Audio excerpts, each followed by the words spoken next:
Hey, it's going to start here. I was going to give you guys a quick rundown on a real easy soldering method. I want to warn you up front, it does wear out tips pretty quick. By pretty quick, I mean the tip that I'm using right now. I've been using this tip for about a year. This is a backup gun, but I'd say you could get, several hundred solder joints out of it. So financially, it's not going to break the bank. I do want to show you though, just first off, this is shape of the tip when I first got it, and this is what I got now. The giant pit, actually, if you do this type of soldering a lot, helps sometimes. I'm usually up under a car where the solder likes to drip on me, and when it sits in this pit, it doesn't really like to go other places. The gun that I'm using is a 40 watt Weller. I think it's a SL40, SP40L, something like that. It's a really good gun, like 18 bucks at Lowe's. Comes with 3 tips. There's this, which is the larger chisel tip. There's a smaller chisel tip and a pointed tip with it. Comes with some solder that I would just throw away, and this little stand here. It's not wonderful, but you get what you pay for, and I've been using it. The only complaint I would have is when you sit it on a stand, it likes to do what it's doing now and kind of run away. I like to put the gun where it's going to be, get something heavy. I use my drill. Just sit there on the base of it. It's not going to go anywhere after that. But obviously the first thing you want to do when you're soldering is get your gun turned on. This one's been turned on 10 minutes or so. I mean, it's plenty hot. And get your stuff ready. I'm using a lead-free silver bearing solder. It's a 1.6 millimeter. It's pretty decent stuff. Burnsmatic sells it. Lowe's, Home Depot. It usually says, for electronics or whatever. Electrical, obviously. But it's small. It's like thin. It works really well. It melts fast. But get your wires for practice here. I have some random green wire. Strip this end. Gotta strip this one here.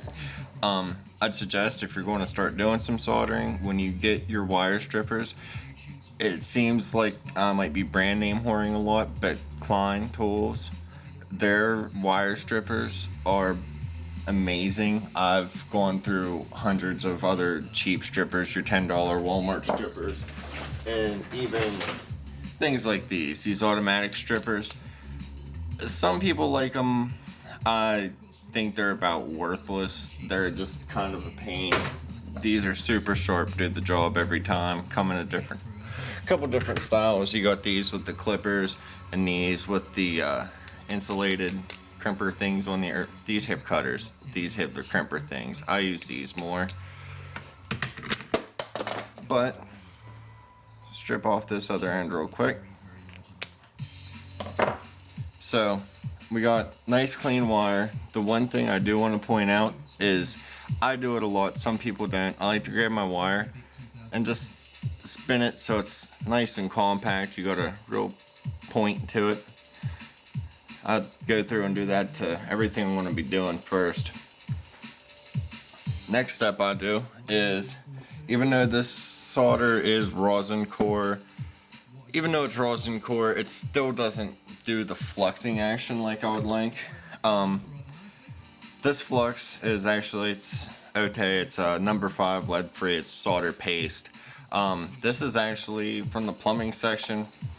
I have it laying around here when I'm doing like real electronics work. I don't use this particular stuff, but dropped the camera. Get that set back up. This stuff's nice. It's cheap. It works well. This can, I've been using on this can for probably 2 years now. I mean, I've had it. I've done a lot with this, and there's still a good bit left. It just, the can, it's been beat, so I had to use a screwdriver to open it. What you do with this is get your piece, just real quick, just give it just poke it into the solder everything you're going to be soldering. You don't really have to coat it. I just like to, you know, give it a good little jab into the goo there. Doesn't look like you're getting much, but it really does work. And close that up a little bit.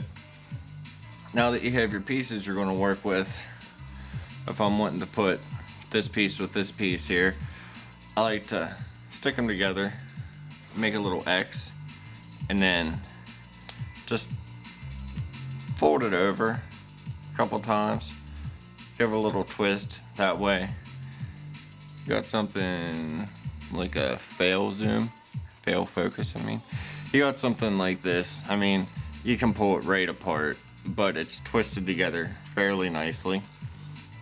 And most of the time you'd want to use heat shrink. Hell, you know, I'll show you guys heat shrink. I don't know if I have the right size on me, but here's a piece close enough. Heat shrink you can get at any store. I'll put a link somewhere at the bottom, explain it more. Slide that on there so you don't forget later. But get my solder, and I put a little drop on here. And get that nice little puddle going. All you do is just real quick. That's why I used the flux. You see, because it was super fast. And I don't know how well you can see, but you can still see the actual threads in the wire, but it's not going to go anywhere. And if you're using heat shrink, just slide it over and heat it up. This piece is a little big for what I was doing, but heat it up and, you know, then you're totally sealed. But what I wanted to show you, so let me wipe this flux off, is the difference between flux and no flux. Wipe all the flux off here I can, and I'll just take these pieces, spin them together like I did before, and you got that. Get a little bit more solder. Usually if it's like the second or third, you know, after the first joint, you just gotta touch it. It'll start to look ugly, just touch it, it gets pretty again. And set it on here. And you'll see, I had to sit on it a little bit longer. I mean, it was still in me a second or two. And, come on camera. I don't know how well you can tell, but this joint is actually much dirtier now than the other one. And if you see, like right in here, since I was on the iron longer, got my insulation melted back a little bit. I mean, it only takes a bit to get that stuff to melt. That's why I recommend flux. But now, with just that real quick, I'm not gonna pull that apart. I mean, I'm putting some serious pressure on it. The other thing is, when I'm done with my gun, I like to take it and just tap it off, get that extra puddle to come off, and real quick, yeah, you can see, just throw a little bit of fresh on there and tap it off. You get this little bit that stays,